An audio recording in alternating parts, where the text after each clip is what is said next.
સુરેન્દ્રનગર ખાતે 75થી વધુ નિવૃત્ત કર્મચારીઓનો એક સાથે વિદાય સમારંભ યોજાયો।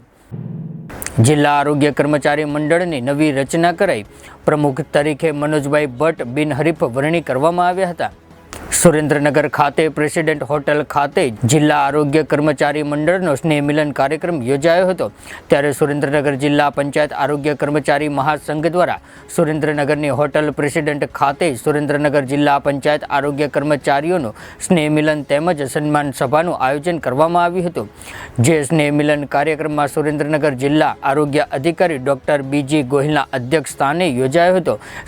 સાથે જ સુરેન્દ્રનગર જિલ્લા આરોગ્ય કર્મચારી મંડળની સામાન્ય સભાનું પણ આયોજન કરવામાં આવ્યું હતું।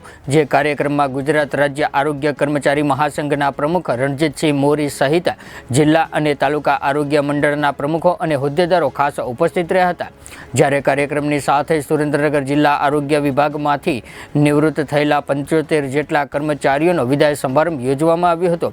જેની સાથોસાથ સામાન્ય સભામાં સુરેન્દ્રનગર જિલ્લા આરોગ્ય કર્મચારી મંડળની નવીન કારોબારીની રચના પણ કરવામાં આવી હતી। જેમાં પ્રમુખ તરીકે મનોજભાઈ ભટ્ટની બિનહરીફ વરણી કરાઈ હતી। જ્યારે મહામંત્રી તરીકે નરેશભાઈ પ્રજાપતિ, મુખ્ય કન્વીનર તરીકે કિશોરભાઈ પરમારની વરણી કરવામાં આવી હતી। જે કાર્યક્રમને સફળ બનાવવા માટે જિલ્લા અને તાલુકા આરોગ્ય કર્મચારીઓએ ભારે જહેમત ઉઠાવી હતી। અમારા તમામ અપડેટ્સ મેળવવા માટે જોતા રહો આપણું ગુજરાત ન્યૂઝ।